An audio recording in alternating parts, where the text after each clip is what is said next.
Hello viewers, welcome to my cooking channel. மகிழ்வோடு சமைக்கலாம் வாங்க. இன்னைக்கு ஒரு வடை, உளுந்து வடை, பருப்பு வடை, ஏன் ஜவ்வரிசி வடை கூட நீங்கள் சாப்பிட்ருப்பீங்க. ஒரு வித்தியாசமான வடை. அது பலாக்கொட்டை இருக்கு இல்லையா, ஜாக் ஃப்ரூட் சீடு, அதை வச்சு ஒரு வடை எப்படி செய்யலான்னு பார்க்கலாமா? இப்போது அந்த ஜாக் ஃப்ரூட் சீடு வச்சு சக்கக்கொட்டை வச்சு வடை செய்ய தேவையான இன்க்ரீடியன்ஸ் பார்த்துடலாம். நான் ரொம்ப கொஞ்சமாக தான் எடுத்துருக்கிறேன். இவ்வளோ தான் எடுத்திருக்கேன். ஸோ குடிப்போனால் ஒரு 20 இருக்கலாம். அப்புறம் இதில் ஒரு டேபிள் ஸ்பூனில் நம்மளை ஹீப்பாக எடுத்திருக்கேன் கடலை மாவு, அதே மாதிரி அரிசி மாவு, இது சால்ட்டு, அப்புறம் மஞ்சள், கொஞ்சமாக 1/4 டீஸ்பூன் சில்லி பவுடர், இஞ்சி சாப் பண்ணி வச்சுருக்கேன், இது கார்லிக் கொஞ்சம் சாப் பண்ணியிருக்கேன், இது பெருஞ்சீரகம் ஒரு 1/2 டீஸ்பூன், கறி லீவ்ஸ், அப்புறம் இது சின்ன வெங்காயம் நான் எடுத்திருக்கேன். பெரிய வெங்காயம்னா பெரிய வெங்காயம் எடுத்துக்கலாம். அப்போ அது தவிர பச்சை மிளகாய். ஸோ இவ்வளவும் எடுத்திருக்கேன்.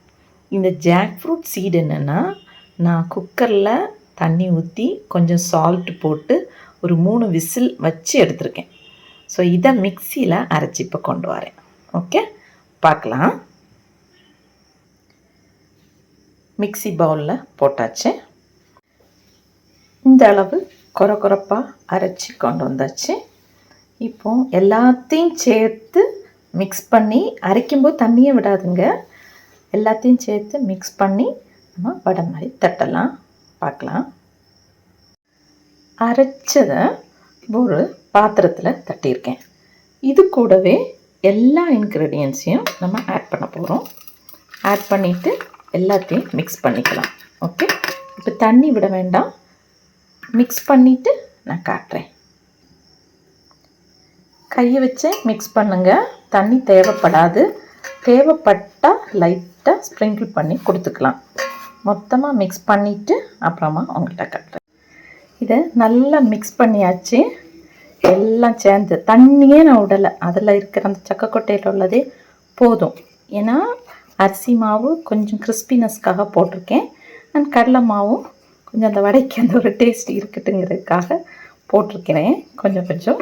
இனி இதை உங்கள் சைஸுக்கு ஏற்ற மாதிரி குட்டி குட்டியாக நம்ம பருப்பு வடை தட்டுவோம் இல்லையா, அதே மாதிரி தட்டி எடுத்துக்கலாம். ஏன்னா ஒரு கையில் கேமரா பிடிச்சிட்டு ஒரு கையில் தட்ட முடியாது என்னால். ஸோ அதனால் தட்டிட்டு அவங்கள்ட்ட காட்டுறேன். இந்த அளவு தான் நான் செய்ய போகிறேன். குட்டி குட்டி பால்ஸாக எடுத்திருக்கேன். இதை தட்டிட்டு நான் அவங்கள்ட்ட காட்டுறேன். ஓகே, பருப்பு வடை மாதிரி அழகாக தட்டி எடுத்தாச்சு. ஓகே, இதை நம்ம இனி பாத்திரம் வச்சு எண்ணெய் ஊற்றி, எண்ணெய் காய்ச்சோன்னா போட்டு பொரிச்சு எடுக்க வேண்டியது தான். ஸ்டவ் ஆன் பண்ணி எண்ணெய் காய வச்சுருக்கேன். இப்போ எண்ணெய் சூடான பிறகு இந்த வடையை போடலாம். ஒரு சின்ன பீஸ் உடனே எலும்பி வந்துருச்சு பாருங்கள். இப்போது நம்ம வடையெல்லாம் போட்டுக்கலாம். ஆயிலில் மட்டும் கொஞ்சம் கேர்ஃபுல்லாக போடுங்க.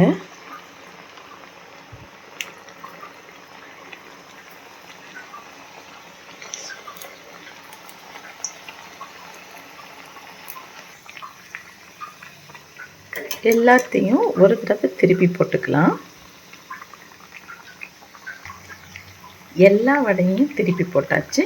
ஒரு 2 தடவையாவது அங்கேயும் திருப்பி போட்டு ஃப்ரை பண்ணி எடுத்துக்குங்க. வடையெல்லாம் அழகாக ஃப்ரை ஆயாச்சு. இப்போ இதெல்லாத்தையுமே எடுத்துடலாம்.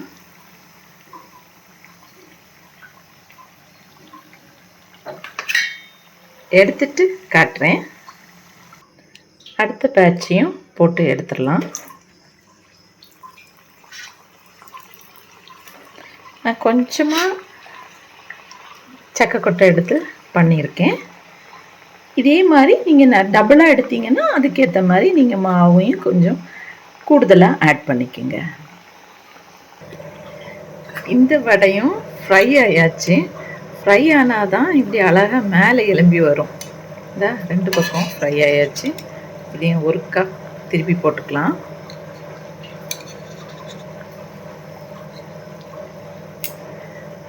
இனி இதை எடுத்துட வேண்டியதான். எடுத்துட்டு சர்வ் பண்ணிட்டு உங்களுக்கு காட்டுறேன். சக்கை கொட்டை வடை இஸ் ரெடி. இது நல்லா கிறிஸ்பியாக, உங்களுக்கு சவுண்டு கேட்டால் உங்களுக்கு புரியும்னு நினைக்கிறேன். அவ்வளோ கிறிஸ்பியாக இருக்குது.